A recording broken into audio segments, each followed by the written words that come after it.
तो LLB Bhardwaj 2.0 channel में आपका स्वागत है। आज मैं आप लोगों को ओम प्रकाश राजभर जी का एक ऐसा वीडियो में दिखाने जा रहा हूं जिसमें उन्होंने बोला है अभी ये तो झांकी है, यूपी अब भी बाकी है।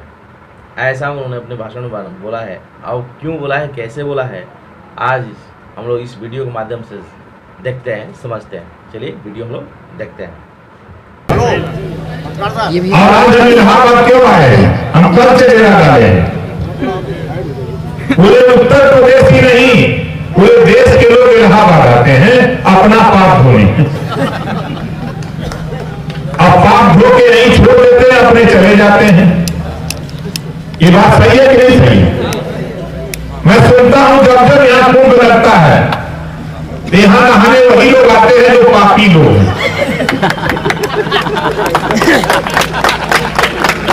एक फिल्म निकली थी राम तेरी गंगा मेरी, मैं उसी के फिल्म के परिप्रेक्ष्य में बोल रहा हूं। हीरो ने गाना गाया था कि पापियों के पाप धोते धोते राम तेरी गंगा मेरी। अब दोनों के बीच में हम लोग फंसे हैं, इधर इलाहाबाद उधर बनारस। हम तो बनारस से इलाहाबाद कल का मैं आया हूं। कल अपनी पार्टी का कार्यक्रम दक्षिणा में हम लोग किए, किसी को बताए नहीं थे कि यहाँ कार्यक्रम है। इस नाते नहीं बताया था कि यहाँ कार्यकर्ता सम्मेलन राष्ट्रीय भागीदारी पार्टी का था। यहाँ कोई रैली का कार्यक्रम नहीं है, कोई जनसभा का कार्यक्रम नहीं है।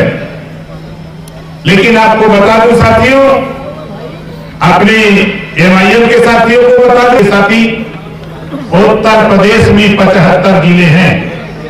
75 जिले में राष्ट्रीय भागीदारी पार्टी का संगठन जिस तरह इलाहाबाद है, इसी तरह आपके सामने में है हरियाणा के बॉर्डर पे। उसी तरह का संगठन बिहार के बॉर्डर पे चंदौली में है। उसी तरह का संगठन बिहार के बॉर्डर पे कुशीनगर है। उसी तरह का महाराजगंज में है। उसी तरह बहराइच है। उसी तरह आप बॉर्डर पे चले जाओ, चाहे झांसी। ताली बजाओ, रुपया ना लगा था, जोरदार ताली बजा के स्वागत करिए।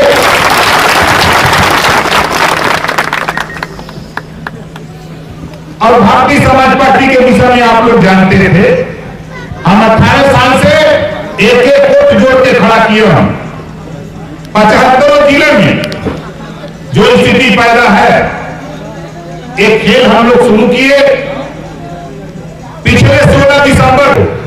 वो हैदराबाद से लखनऊ आने की खबर उनको थी और ओम प्रकाश राजभर को।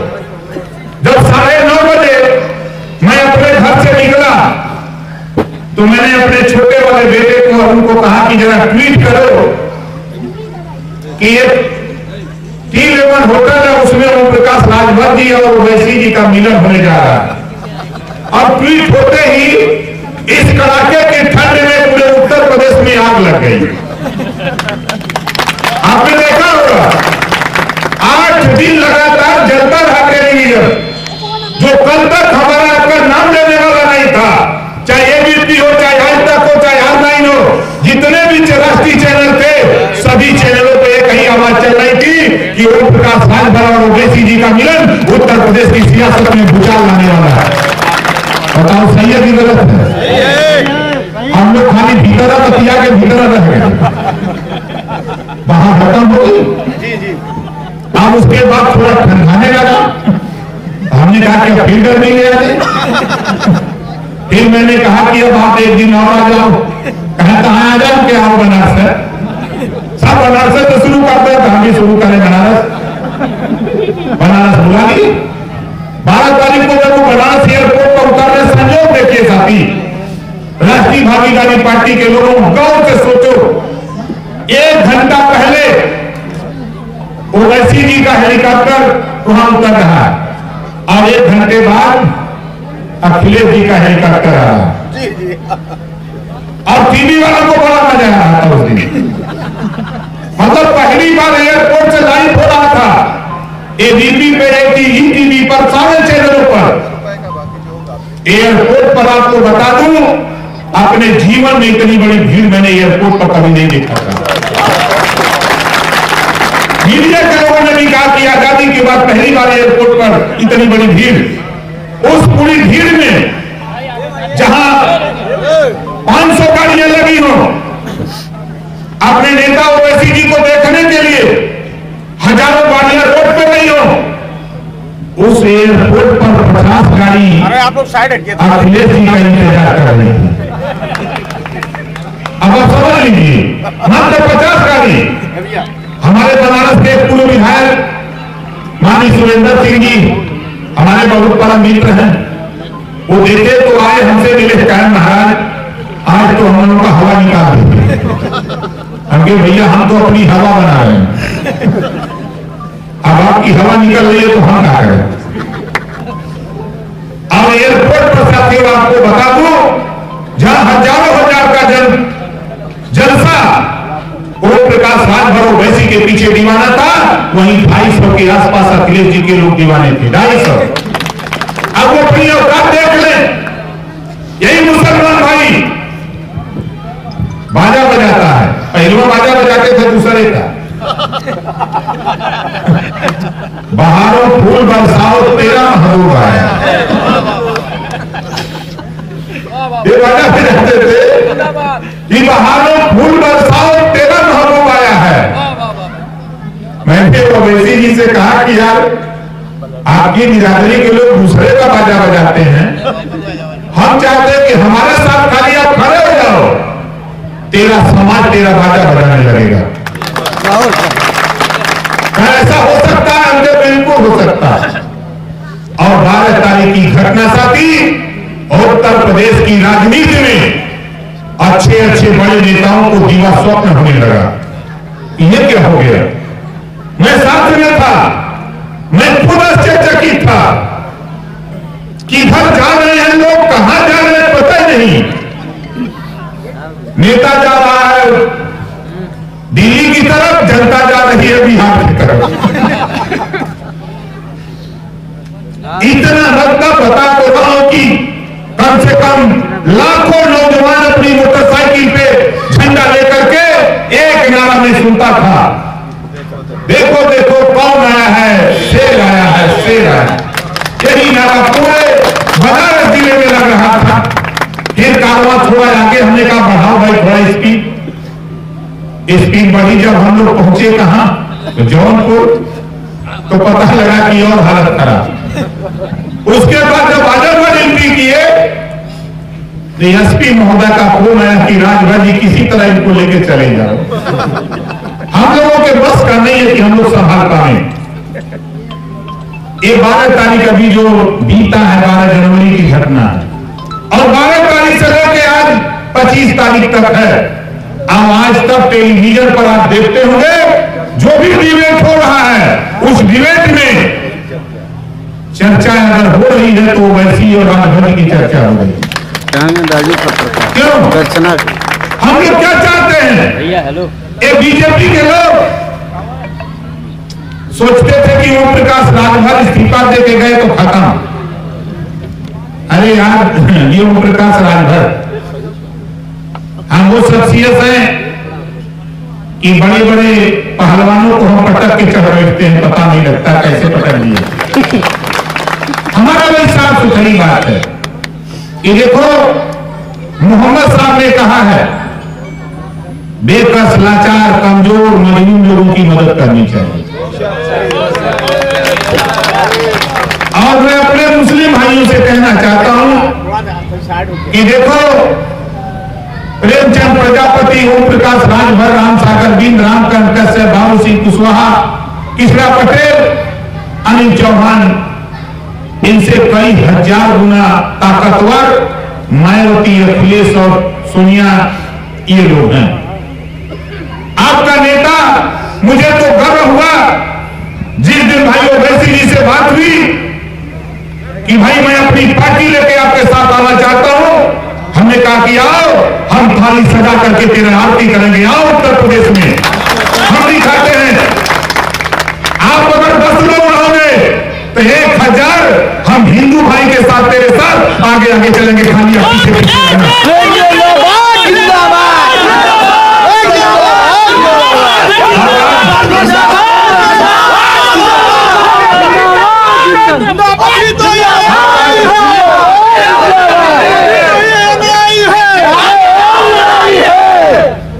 आज आप देखो, गिनती नहीं होती है प्रदेश की राजनीति में, जब नाम लीजिए प्रजापति का तो कहीं कहां रहा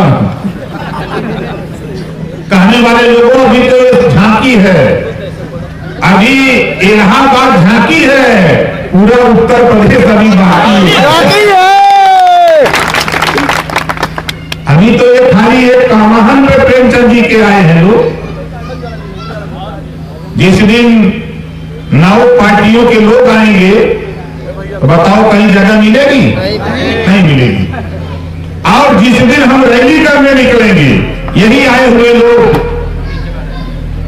हर व्यक्ति के पास वो कुवत है हमारे कार्यकर्ता के, कि जिस तरह भी राम गोविंद जी आ रहे थे तो उनके पीछे कारवां आ रहा था, उसी तरह हमारे सभी नेताओं के पीछे इसी तरह का कारवां निकल करके आना शुरू हो जाएगा। आ जाएगा, बिल्कुल आएगा। और आज साथी कार्यकर्ता सम्मेलन में मैं आपसे कहना चाहता हूं, देखो ये संगठन क्यों बनाया जाता है?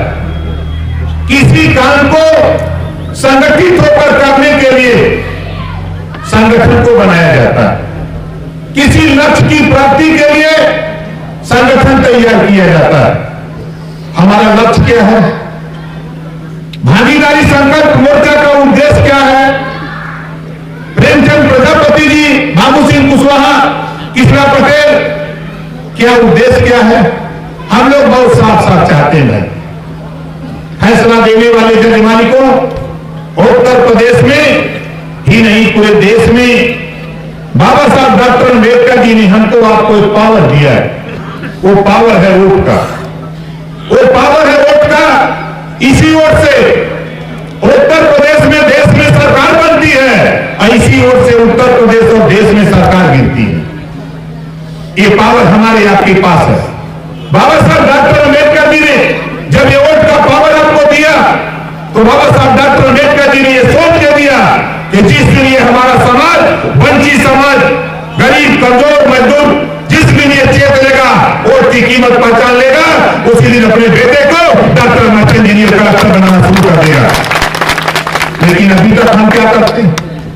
हम हवा में जाते हैं। कहे जमापाली मायावती जी का हवा ठीक है, तो पहले बात कहे जमापाली अखिलेश जी का ठीक है, कहे जमापाली मोदी जी का ठीक है। तो ठीक तो सबका करत हुआ और सब लोग तुम लोग का ठीक कर जा हवा बड़ी तो मोदी जी का हल। अब निकले हवा देखा कैसे जाना? मोदी जी ने कहा, आए देश के लोगों मेरी सरकार बनाओ, हम सरकार बनते ही तेरा खाता खुलवा दूंगा, 15-20 लाख तो दे ही दूंगा। 15 लाख दे रहे हैं, 15 लाख आराम से न बोले। अब तो हमको लगता है कि 6 साल के ऊपर हो गया, खाता तो खुल ही गया है। जितने लोग आए हैं इसमें से हमको लगता है कम से कम 60% लोगों का खाता तो खुला ही है। खाता खुला है, 15 लाख तो नहीं है तेरा, लेकिन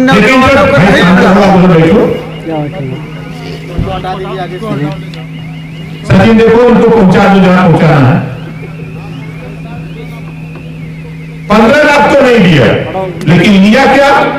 खाता खुलवाया आपने।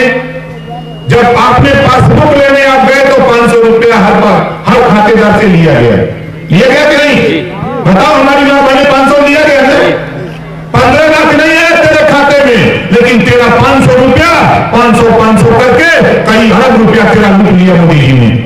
ये बात सही है, लूट लिया तेरा मोदी जी ने, लेकिन तुझे पता नहीं लगा। मोदी जी ने कहा, आए नौजवानों आओ मेरी सरकार बनाओ, 2 करोड़ नौकरी दूंगा। लोगों को लगा कि हो सकता है मिल जाए, सरकार बना दिया। नोटबंदी किया मोदी जी ने, सीना ठोक के कहते हैं कि 3 लाख कंपनी बंद कर दिया। अरे 3 लाख कंपनी बंद कर दिया, आप बताओ एक भी कंपनी में एक भी नेता का नाम बताओ जहां काम करता हो नेता का बेटा? नेता के परिवार का कोई काम करता किसी कंपनी में? नहीं करता। 3 लाख कंपनी में यही गरीब, कमजोर, वंचित, मजदूर समाज के लोग काम करते हैं। 3 लाख कंपनी बंद कर दिया। ले आए जीएसटी, एक देश एक टैक्स होगा, लेकिन पेट्रोल डीजल पे जीएसटी नहीं लगेगी। इस नाते अडानी और अंबानी का कारोबार है। इन्होंने कहा महंगाई कम करेंगे, सब फिर इनका सुन लिया हम लोगों ने। जब हमारे झगड़ा शुरू होता है, 2 साल लगातार हमारा इनका झगड़ा सदन में होता रहा। दिल्ली में जाता रहा, अमित शाह जी के यहाँ, मोदी जी के यहाँ, वहां से मामला आया, लखनऊ पंचायत हुई, 2 पंचायत हुई, अमित शाह जी लखनऊ आए, 2 बार पंचायत हुई, हम नहीं माने। हमारा सवाल था शिक्षा, स्वास्थ्य, रोजगार, नौकरी। जब नहीं माना तो हमने भी कागज टाइप करा करके 3 पेज में 3 पेपर बनाया था इस्तीफा का, अपने अटैची में रखता था। जब उन्होंने कहा कि ये नहीं करूंगा, मैं अटैची खोला के बाहर और लेके अंदर गया। हमने कहा कि ये इस्तीफा ले लो, आज से मंत्रिमंडल से इस्तीफा देता हूं, तेरे साथ नहीं रहूंगा।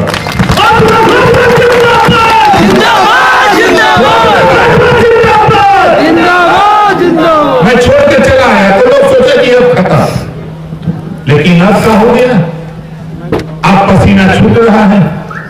आज गरीबों में ज्यादा हम, तो जब वोट गरीबों में जाता है तो सरकार भी तो गरीबों को होनी चाहिए। आज से नारा, वोट हमारा और राज तुम्हारा नहीं चलेगा। वोट हमारा, राज तुम्हारा, अब नहीं चलेगा, नहीं चलेगा। बहुत हो गया। जब वोट हमारे पास है तो राज भी हमारा होना चाहिए। इसी बात को लेकर हम लोगों ने जब समाज में घूमा, सर्वे ऑफ इंडिया की रिपोर्ट आई, पहला कानून स्नातकोत्तर तक फ्री, कापी किताब फीस दवाई भोजन वजीफा कपड़ा फ्री, स्नातकोत्तर तक और अनिवार्य, फ्री अनिवार्य और समान शिक्षा। जो पाठ्यक्रम प्राइवेट स्कूल में है वही पाठ्यक्रम सरकारी स्कूल में लागू करने का कानून उत्तर प्रदेश में। चौथा, जेकर लड़का लड़की पढ़े न जाई वो करे माँ बाप को जेल भिजवाई। बोला ये बात से कितना लोग सहमत हुआ? सही नहीं? बिल्कुल। जहां दरोगा जी से पिटोली है इलाहाबाद में बीज नहीं थे, तब सारा काम बंद करके नहवा धुआ के पहले जाके स्कूले ले जाकर पहुंचा के मास्टर साहब से कहीं कि देखा हम पहुंचा कर लेती। ये चीज तो भाई हम चाहते हैं। मैं साथी आदमी विधायक हूं, गाजीपुर जहूराबाद से मैं विधायक हूं। विधानसभा के अंदर मुख्यमंत्री को कहना पड़ा, गरीबों के इलाज के लिए मैंने अपनी विधानसभा में 3,62,77,000 रुपया 18 महीने में दिया था। अपनी विधानसभा में 3,62,77,000 अपनी विधानसभा में मैंने दिया। आज 3.25 साल हो गया, लगभग 6 करोड़ अपनी विधानसभा में। अगर किसी को ऑपरेशन इलाज कराने के लिए डॉक्टर ने एस्टीमेट बनवाया, एस्टीमेट डॉक्टर से बनवाया कि हमको 12 लाख लगेगा, किसी ने 20 लाख, किसी ने 15 लाख, किसी ने 4 लाख, कोई 2 लाख, कोई 50,000, तो ओम प्रकाश राजभर 10 दिन के अंदर उसके हॉस्पिटल पैसा पहुंचवा दिया। 10 दिन के अंदर। मैं आपसे पूछना चाहता हूं, आप बताओ, आपके क्षेत्र का विधायक क्या आपके इलाके में, क्या आपको जानकारी में किसी को 10,000 रुपया इलाज के लिए दिलवाया? नहीं दिलवाया। तो मेरे दिमाग में बात है, रुपया तो पड़ा है लखनऊ, रुपया लखनऊ में है, लेकिन जो विधायक है वो काम नहीं करते हैं। इस नाते कानून उत्तर प्रदेश में एक कानून दिया जाए कि कोई भी गरीब किसी जाति धर्म का हो, अगर वो बीमार है, इलाज चाहे प्राइवेट में करावे चाहे सरकारी में, जितना रुपया लगेगा उतना रुपया सरकार अपने खाते से देगी। बताओ ये कानून बने कि ना बने? कितने लोग चाहते हो कि कानून बने? सब लोग चाहते हो। बने ये बात की चर्चा करता साथी आपको गांव में करने के लिए बता रहा हूं। कहीं भी जाओ ये बात की चर्चा गांव में करो। तीसरा कानून हम उत्तर प्रदेश में 22 में सरकार बनाना चाहते हैं। अभी आप टेलीविजन पे, अखबारों में, सोशल मीडिया पे देखा है आपने, 1,000, 1,200 करोड़, 800 करोड़, 2,000 करोड़ रुपया ले लेके भाग गए गुजराती, एक गुजराती। जानकारी है कि नहीं जानकारी है? एक गुजराती 1,000 करोड़ लेके भाग गया तेरे देश का पैसा। और मोदी जी ने क्या किया? 50 गुजरातियों का करोड़ों रुपया माफ कर दिया। वोट दे रहा यूपी, वोट दे रहा बिहार, वोट दे रहा बंगाल, दिल्ली, अब कर्जा माफ हो रहा गुजरातियों का। वाह भाई वाह, हम लोग खाली वोट दे रहे ठेकेदार ही घबरा मत। तेरे हित में हम लोगों ने, मोर्चे के लोगों ने फैसला लिया है कि तेरे घर में गर्मी में जो पंखा चलाते हो, अपने घर में ट्यूबलाइट और बल्ब जलाते हो, सरकार बना के 5 साल लगातार तेरे घरेलू बिजली का बिल माफ कर दिया जाएगा। ये कानून उत्तर प्रदेश में हम बनाने के लिए आए। बताओ ये कानून बने तो गरीबों का हित होगा कि नहीं होगा? 1 नंबर। अब चौथा कानून सुनो। मोदी जी बेचारे कहते हैं कि हम देश बिकने नहीं देंगे। बोलो कहां तक नहीं कहा? देश बिकने नहीं दूंगा। चलो तुम प्राइवेट में लेके। ये कानून बताओ बनना चाहिए कि नहीं बनना चाहिए? हमारी माताएं बहनें बैठी 33% रिजर्वेशन लोकसभा में विचारा दी। अब सत्ता से बाहर रहती है बीजेपी तो बहुत बोलती, अब सत्ता में है तो नहीं दिखाई देता। मोतिया बिंद हो गया। महिलाओं के ऊपर जुर्म जाति अत्याचार होता है। अरे इनको 50% रिजर्वेशन दे दो। किसी भी महिला के ऊपर अगर जुर्म जाति हो, अगर महिला थाने पर इंस्पेक्टर हो या सीओ हो या एसपी हो, अगर कोई महिला रोते हुए उसके सामने अपनी फरियाद लेके चल जाए तो एसपी गाड़ी उठा करके उस अपराधी को घर दबोचेगा, छोड़ेगा नहीं। ये कानून बनाना चाहते हैं प्रकाश राजभर। महिलाओं की हिस्सेदारी सुनिश्चित हो। और तो और पिछड़े समाज के लोगों कान खोल के सुनो। देखो तेरे साथ धोखा 1953 में तुझे ऊपर उठाने के लिए सामाजिक और शैक्षणिक रूप से जो जातियां पिछड़ गई हैं, इनको ऊपर उठाने के लिए बाबा साहब डॉक्टर अम्बेडकर के दबाव में काका कालेलकर आयोग का गठन होता है। 1955 में रिपोर्ट आती है और 23 साल रद्दी की टोकरी में कांग्रेस पार्टी के लोग रखते हैं। बड़ा नेतागिरी यहां इलाहाबाद में होती है। अगर कोई पिछड़े समाज का नेता अगर बोलता है तो उसे हमारा नंबर दे देना। अगर वो मर्द है तो हम प्रकाश राजभर के प्रश्नों का उत्तर दे दे। अगर हिजड़ा है तो घर बैठ करके बाजा बजावे। 1953 में काका कालेलकर आयोग, 1955 में रिपोर्ट, 23 साल रद्दी की टोकरी में कांग्रेस ने रखा। चौधरी चरण सिंह दबाव बनाए कि काका कालेलकर आयोग रिपोर्ट लागू करो। मोरारजी देसाई प्रधानमंत्री थे, उन्होंने यह कहकर उनको भ्रम में डाल दिया कि देखो भाई 23 साल पुरानी रिपोर्ट है, इसको नहीं लागू करेंगे, नया आयोग बनेगा। 1978 में मंडल आयोग बन जाता है। 80 में रिपोर्ट आती है, पिछड़ों को 27% रिजर्वेशन की। 10 साल तक ये भी रद्दी की टोकरी में बीजेपी की सरकार, कांग्रेस की सरकार, जनता पार्टी की सरकार 10 साल ये भी रद्दी की टोकरी में रखे। 1990 में बीपी सिंह जी, आप कैसी इलाहाबाद मंडा के रहने वाले बीपी सिंह जी ने दिल्ली के लाल किला से घोषणा किया कि 27% आरक्षण लागू करने की घोषणा की जाती है। दिल्ली के लाल किला से घोषणा किया, विरोध चालू हो गया। कौन विरोध करता था? यही भाजपाई विरोध करते थे। यही भाजपाई जब बीपी सिंह जी ने मंडल कमीशन लागू करने की बात किया, यही भाजपाई का मंडल उठा लिए थे। आडवाणी रथ निकाल दिया कि नहीं, लागू नहीं होने देंगे। उसके बाद साथियों होता क्या है, 1993 में बड़ा सुप्रीम कोर्ट के आदेश के बाद 1993 में 27% रिजर्वेशन लागू होता है। मात्र 2 सिफारिश, 22 सिफारिश है, मंडल कमीशन की 2 लागू होता है 2008 में आकर के उच्च शिक्षा में 2008 में लागू होता है।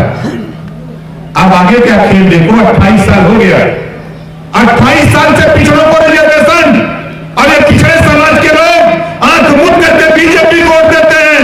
तेरा अगर सबसे बड़ा दुश्मन कोई है यही कांग्रेस है, दूसरा कोई दुश्मन नहीं है। इस नाते कहता हूं, उठा के कान खोल के सुनो पिछड़े समाज के लोगों, जब गरीब समाज को ना कोई आयोग, ना कोई आंदोलन, ना कोई धरना, ना कोई प्रदर्शन, जब 10% आरक्षण दे देते हैं 72 घंटे में, सुप्रीम कोर्ट का जो आदेश था बैरियर था कि 50 से ज्यादा आरक्षण नहीं हो सकता, उस बैरियर को भी मोदी जी ने तोड़ दिया। बैरियर को तोड़ करके 10% दिया। ओम प्रकाश स्वागत करता है तेरा कि आपने दिया, हमको कोई दिक्कत नहीं, लेकिन पिछड़े समाज के लोगों जो बीजेपी को वोट देते हो, अगर मर्द हो तो जाके मोदी से कहो कि 27 को बढ़ा के 52 कर दे, तब मैं मानूंगा कि आप मर्द हो। ये हिस्सेदारी की लड़ाई है, हक की लड़ाई है। इसी बात को लेकर हमारा झगड़ा अमित शाह जी से, मोदी जी से था, योगी जी से था। सीना ठोक के कहा कि दुनिया तेरी हजूरी करे, तेरा जूता की पॉलिश करे, लेकिन ओम प्रकाश राजभर तेरे सामने गर्दन नहीं कटा सकता। घबराओ नहीं, तुझे घमंड है तो हमको भी घमंड है, हमको भी घमंड है, और तेरा घमंड कोई नहीं चकनाचूर कर सकता। अगर चकनाचूर करेगा तो भागी इस उत्तर प्रदेश में सरकार बना के दिखाऊंगा। आज आप बताओ, यहां हम राष्ट्रीय भागीदारी पार्टी के हमारे साथी ज्यादा से ज्यादा लोग हैं कि नहीं है? यहां तो सुन लिए हमारे MIM के साथी की नेता आ रहे हैं, 3 लोग भी कुछ लोग आ गए और किसी को बताया नहीं गया। कैसे जा रहे हो आप?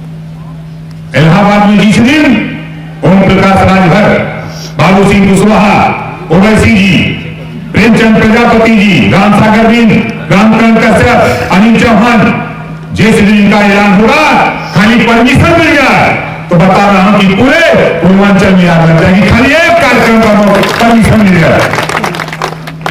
मैं जानता हूं क्या होने वाला है, देख लेना। 22 में भागीदारी संकल्प मोर्चा की सरकार बनाऊंगा, और जो घमंड है, अहंकार है योगी जी को, अरे तब योगी महात्मा जाके मंदिर में घंटा बजता है, ये झूठा यहाँ कैसे लिया कि बैठाई जाना भटकैया सा। हमसे कल क्या करूंगा, उनका एक काम करूंगा, तुझे वहां पहुंचाऊंगा जहां भीख मांगने की ट्रेनिंग दी जाती है। हम तो कहते चलिए आए, वही बदले लगते हैं। आप बताओ साथी, लड़ाई हम लोग सही लड़ रहे हैं कि नहीं लड़ रहे हैं? कितने लोगों को सही है, जरा हाथ उठाओ। सही है? आप अपने आसपास, अपने पड़ोस में ये बात बताओ, 75 जिले हैं, 1700 थाने हैं, और 1700 थाने में पिछड़े समाज के लोगों, जरा अपने आप पे, जो तेरे आप पे मोतियाबिंद है उसको हटाओ, ऑपरेशन करा लो, और देखो तेरी हिस्सेदारी कहां है।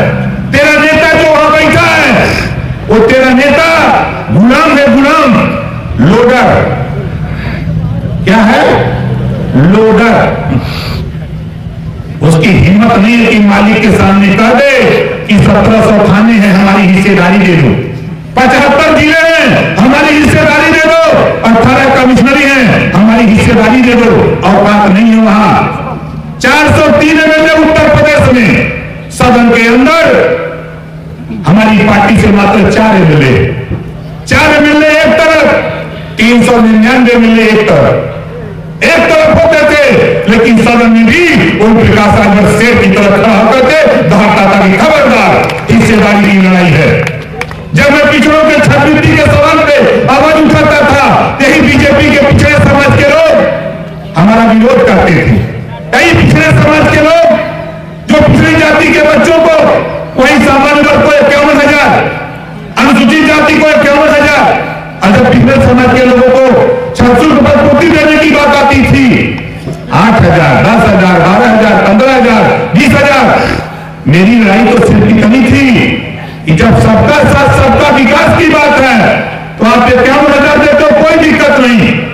आप 51,000 सिक्योर सामान को देते हो, मुझे कोई एतराज नहीं। लेकिन पिछले समाज के भी बच्चे जो पढ़ रहे हैं उनको भी 51,000 देने का काम करो, नहीं तो भी तुम्हें काल। ये लड़ाई जो मैं लड़ रहा था, ये पिछड़े समाज के लोग, ये नामर्द लोग हैं, इनके मत ही नहीं ये अपने अधिकार की बात कोई कर सके। इस नाते साथियों आपसे कहता हूं कि आप हिम्मत मत हारो, आप चलो। अभी मैं बता दूं, अगर एक आवाज लगा दूं, बलिया, आजमगढ़, मऊ, बनारस, गोरखपुर, महाराजगंज, कुशीनगर, देवरिया, बस्ती, संतकबीर नगर, सिद्धार्थनगर, प्रतापगढ़, इलाहाबाद की चलना है, आवाज लगा दूं तो करोड़ों हमारा नौजवान बाजा बजाते हुए पैदा ला जाएगा यहाँ। ये ताकत पैदा किया। और शामिल हो, बागपत हो, सहारनपुर हो, चाहे आपका सहारनपुर हो, चाहे आपका मथुरा हो, आगरा हो, मंडल, जहां भी आवाज लगा दो। जो संगम आपने इलाहाबाद में देखा, कुंभ का मेला, उससे बड़ा कुंभ लगाने की हैसियत में आज की तारीख में भागीदारी संकल्प मोर्चा है। खाली आवाज लगाने की जरूरत, हम तो सरकार को चुनौती देते हैं, परमिशन करा लो, आर पार लड़ाई देख लो, 2 मैदान तय कर लो, एक तुम अपना तय कर लो, एक हमारे लिए परमिशन दे दो, उसी दिन फैसला कर दूंगा, उसी दिन फैसला कर दूंगा कि सरकार भागीदारी संकल्प मोर्चा की बना के दिखा दूंगा, उसी दिन हाथ उठवा करके वोट डलवा दूंगा। ये कुमार ओम प्रकाश राजभर भागीदारी संकल्प मोर्चा के लोगों ने पैदा कर दिया है। बताओ साथी, हनुमान जी अकेले लंका जा सकते हैं? वो लोग गए थे कि नहीं गए? अकेले गए थे कि 2 जने? अकेले। जहाज से गए थे कि पैदल? उड़ते हुए गए थे ना? आप बताओ, हम तो कभी भी है लखनऊ जाए के हो। अरे हमारे किसान भाई जो पंजाब से, रोपड़ से, जालंधर, लुधियाना, पटियाला, जम्मू, चंडीगढ़, अमृतसर, नाभा से देखे, हमारे किसान ट्रैक्टर से आ रहे हैं, तो हम लोग बाजा बजाओ लखनऊ में चलते हैं। हम लोगों की साथी साफ साफ सोच है, ये देश में हमने है तो हम लोग के हिस्सा मिल के चाहिए। हिस्से की लड़ाई में किसी से समझौता नहीं, हिस्सा चाहिए। अगर हमने कहा भी जेकर जितना हिस्सा हो ओकर उतना हिस्सा मिले के चाहिए। ई लड़ाई हमने कहो, ई हमने के पढ़ावत हुए पाठ, बीजेपी के लोग हमने के पढ़ावत हुए पाठ 16 दूनी 8 12 भाजपाई, पता नहीं नहीं कहां पढ़ल। यही बदे भागीदारी संकल्प मोर्चा अब मिल के पढ़ाई पाठ 16 दूनी 32 बोला भाई कि नहीं? 16 दूनी 32 हुई है। देखा, मान लो थोड़ी देर के लिए हम तय मैं कहीं कम पढ़ा लिखा है, लेकिन इंजीनियर हम विकास सिंह पटेल भाईचारा वाला, हम बोलेंगे अब की बार, तो आप बोलेंगे भाईचारा वाली सरकार। अब की बार, अब की बार, अब की बार। तीसरा नारा, रोजगार चाहिए कि नहीं चाहिए? कितना देने के चाहिए? हाथ उठाओ। चाहिए ना? आप देखा एक कानून उत्तर प्रदेश में अभी मोदी जी ने हमें सिखौलन कि जब 50 गुजरातियन का कौनो 1500 करोड़, कौनो 1000 करोड़, कौनो 900 करोड़ लोन लेगा ना, कर्जा माफ कर देगा। अब हम चाहते हैं लोन, बिना गारंटर का लोन, परचून की दुकान, कपड़े की दुकान, रेडीमेड की दुकान, मेडिकल की दुकान, ऑटो रिक्शा, टेम्पो, पिकअप चलाने के लिए लोन ले लो। सरकार बना लो, कानून बनेगा, लोन हम दिलवाएंगे। सरकार ने हम मंत्री रहा भाई के नियम का बनावा, कानून बनी और कानून बना के लोन सबको दिलाएंगे। लोन ले लो, 10 लाख, 20 लाख, 50 लाख। लोन लेने के बाद 1 भी रुपया मत जमा करना। 4 साल लगातार नोटिस आती है, आने देना। सरकार तो तेरी रहेगी नहीं, नोटिस आने देना। 4 साल के बाद कैबिनेट की मीटिंग हम बुलवाएंगे, अब बुलवा के बैठक करा के कैबिनेट में प्रस्ताव पास करेंगे कि जिन लोगों ने 1 रुपया नहीं जमा किया, ये सब के सब डिफॉल्टर हैं, इनका कर्जा माफ कर दिया जाता है। सही है कि नहीं सही है?